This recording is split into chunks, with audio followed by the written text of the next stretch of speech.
இதான் பார்க்கணும். இது infective endocarditis autoimmune disease.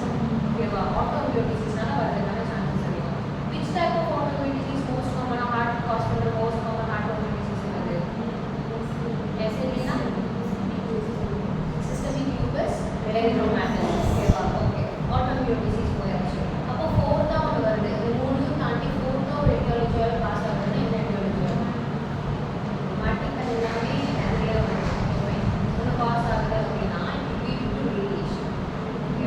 radiation exposure ஒரு குறிப்பிட்ட இண்டிவிஜுவலுக்கு அதிகமாக இருக்குது அப்படிங்கும்போது you can get myocarditis. ஓகேவா?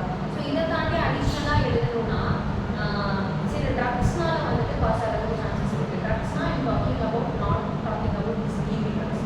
Illegal drugs cocaine. ஓகேவா? கொக்கைன் யூசேஜ் இருக்குது அப்படின்னா வரும். ஓகேவா? அதே மாதிரி ஆன்ஜியோகிராம் ப்ரொசீஜர் பண்ணுறோமா? ஆன்ஜியோகிராம் ப்ரொசீஜர் பண்ணும்போது என்ன ரிலீஸ் பண்ணுறோம் அந்த இடத்துல? எதை வச்சு நம்ம வியூ பண்ணுறோம்? ரேடியேஷன் யூஸ் பண்ணுறோம். இன்னொன்று எதை வச்சு வியூ பண்ணுறோம்? கான்ட்ராஸ்ட். ஓகேவா? அந்த கான்ட்ராஸ்ட் அலர்ஜி வந்தாலுமே மயோகார்டைட்டிஸ் வரதுக்கான சான்சஸ் இருக்குது. அதுக்கு கான்ட்ராஸ்ட் சொல்லுவோம் ஃபாரின் பாடி தானே. ஃபாரின் பாடி உள்ள வந்தால் தானே மயோகார்டைட்டிஸ் இன்ஃப்ளமேஷன் வரும். ஓகேவா? புரியுதா? ஸோ இதெல்லாம் தான் etiology. Okay, myocarditis is very simple topic. ஓகேவா? So first what is myocarditis தெரிஞ்சுக்கணும். அப்புறம் வாட் ஆர் த எட்டியாலஜி. எட்டியாலஜி என்ன தெரியுறீங்க? பாக்டீரியா, வைரஸ்,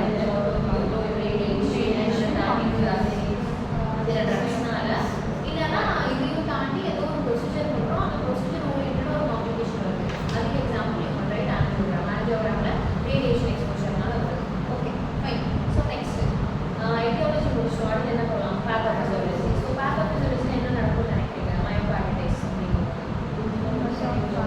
ஒரு அண்டர்லைங் ப்ராசஸ்னால ஏதோ ஒரு bacteria infection something has entered into your body and myocardium வந்துட்டு இன்ஃப்ளேம் ஆயிடுச்சு. மயோகார்டியம் இன்ஃப்ளேம் ஆயிடுச்சுன்னா குறிப்பிட்ட ஒரு சைட் ஆஃப் தி ஹார்ட்டோட மயோகார்டியம் இன்ஃப்ளேம் ஆகும். ஒரு சைட் ஆஃப் தி ஹார்ட்டோட மயோகார்டியம் இன்ஃப்ளேம் ஆகுமா? டோட்டல் மயோகார்டியம் தான் இன்ஃப்ளேம் ஆகும். டோட்டல் மயோகார்டியம் இன்ஃப்ளேம் ஆகுதுன்னா both the ventricles will be affected. Okay, so both the ventricles will be affected அப்படிங்கும்போது வென்ட்ரிக்கலோட என்ன நேச்சர் வந்து அஃபெக்ட் ஆகும்? contraction and relaxation. contraction relaxation ரெண்டுமே அஃபெக்ட் ஆகிறதுக்கு வேர்ட்ஸ் சொல்லுவாங்க. எந்த வேர்ட்ஸ்? காம்ப்ளெக்ஸ். ஹார்ட்டோட எந்த அஃபெக்ட் ஆகும்? காம்ப்ளெக்ஸ் அஃபெக்ட் ஆகும். contraction will be also affected, relaxation will be also affected. so contraction and relaxation ரெண்டுமே அஃபெக்டடா இருக்கு அப்படிங்கும்போது உள்ள வர பிளட்டை ப்ராப்பரா அதனால ஹோல்ட் பண்ணிக்கிற கெப்பாசிட்டியும் அதுக்கு போயிடுச்சு. உள்ள வந்த பிளட்டை ப்ராப்பரா வெளியில எலிமினேட் பண்ற கெப்பாசிட்டியும் அதுக்கு போயிடுச்சு. ஓகேவா? ஸோ லெஃப்ட் வென்ட்ரிக்கலோட ஆக மொத்தத்தில் பார்த்தோன்னா போத் வென்ட்ரிக்கல்ஸோட ஆக்ஷன் எப்படி இருக்கு? ரெடியூஸ்டாக இருக்கு. ஓகே, போத் வென்ட்ரிக்கல்ஸோட ஆக்ஷன் ரெடியூஸ்டாக இருக்கு. நம்மளுக்கு ரைட் சைட்ல இருந்து போகிற அவுட்புட்டும் ரெடியூஸாக இருக்கும், லெஃப்ட் சைட்ல இருந்து போகிற அவுட்புட்